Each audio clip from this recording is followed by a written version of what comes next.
I'm Sean Kelly, and this is my 67 Chevy C10 Stepside.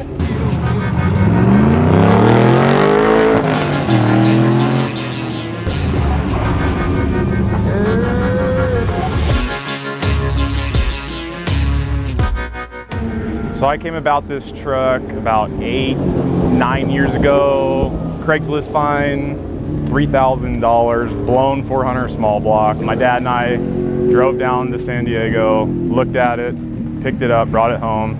My dad was a big part in the racing because he worked for IndyCar for 20 years. So I grew up around race cars and things like that. So getting to that next step for me was racing a truck.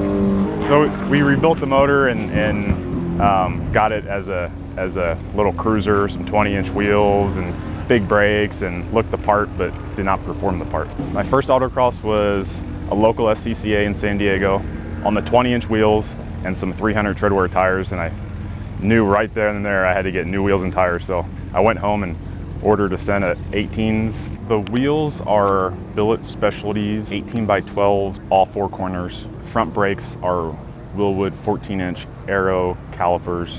The rear brakes are a 12-inch Wilwood 4-piston. The drivetrain, LS3 crate motor, 525 horse. Haven't touched the motor. TKO600 5-speed.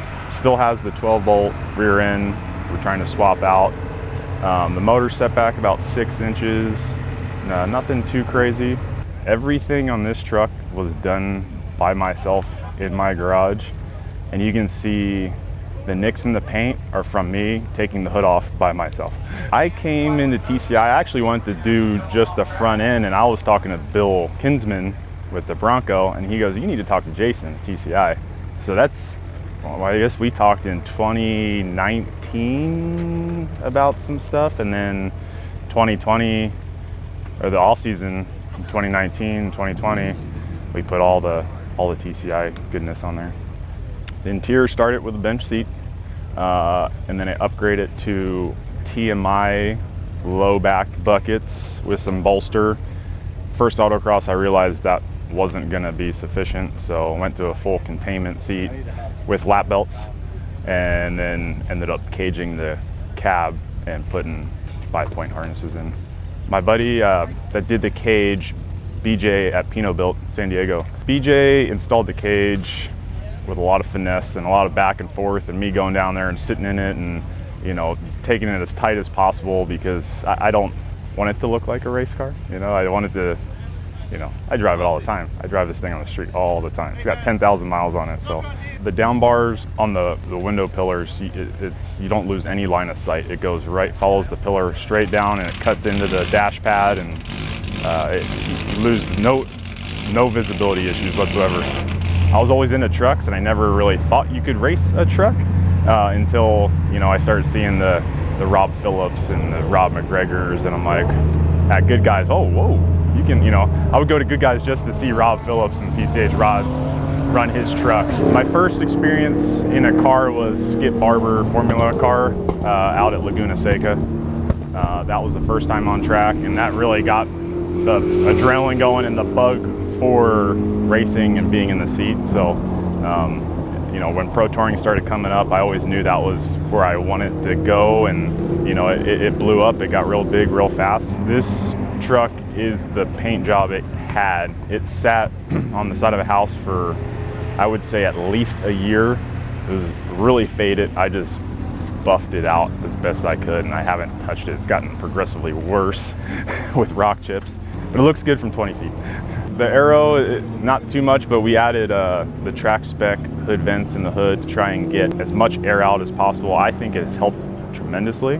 And then in the bed, with the gas tank moved in front of the rear axle, and the torque arm and the drive shaft, it had to sit a little bit higher. So we raised the bed floor up about 6 inches, and then I built a frame and laid a piece of aluminum on top of it, and then bed liner the whole thing. The rear has track spec vents in the rear to try and get some of that excess air out. First road course with the truck was Las Vegas Motor Speedway. Great track to get your feet wet and just learn the truck at high speed, because trucks are not balanced very well. So it's you need to find the edge fairly fast, or you'll find it somewhere else. And then coming out the Willow, an absolute bucket list track, so fast and just so awesome. And the truck has done so well out here. After turn 7, I'm somewhere around 100, 105, I think, and then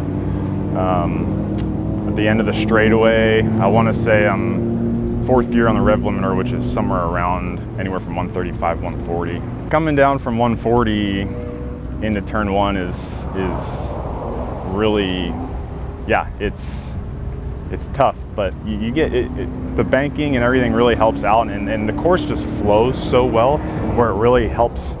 It helps the truck get into the next corner, into the beginning and out of the next corner, and the track just flows really good like that as long as you're on the right line. Now, if you're offline, then you're going to have some issues, but it does really well. Going into turn 8, very high speed corner, lots of wheel movement, and you know, you just got to hang it out there. So the weight of the truck, I want to say, is somewhere around 3450 without me in it. The truck used to be pretty light at about 3270 with a full tank of gas. When we added the cage added quite a bit of weight because we went big and safe. Yeah, I'd say now it's you know, fine-tuning suspension, getting, you know, all the parts that, you know, I need on there. Adding horsepower, I think, would help a great deal because, you know, we're not making a ton of horsepower in this truck. Driver mod, you're always learning something every time, so the more seat time I can get, the better. So I have about 3 seasons, you know, of autocross, so maybe 40 events, somewhere around there. Winter upgrades might, you know, maybe some E85, maybe a cam, tune, things like that. We haven't even tuned the motor. It's just a stock GM computer from, you know, GM Performance. So, you know, I think we can squeak out a little bit there. We need to replace the clutch, get a lighter clutch in there, get it to rev up a little faster. Thanks for watching. Check the truck out at NMCA. I'll be out at NMCA, and, you know, the few Optimas and maybe a couple track days here and there. And yeah, thanks for watching.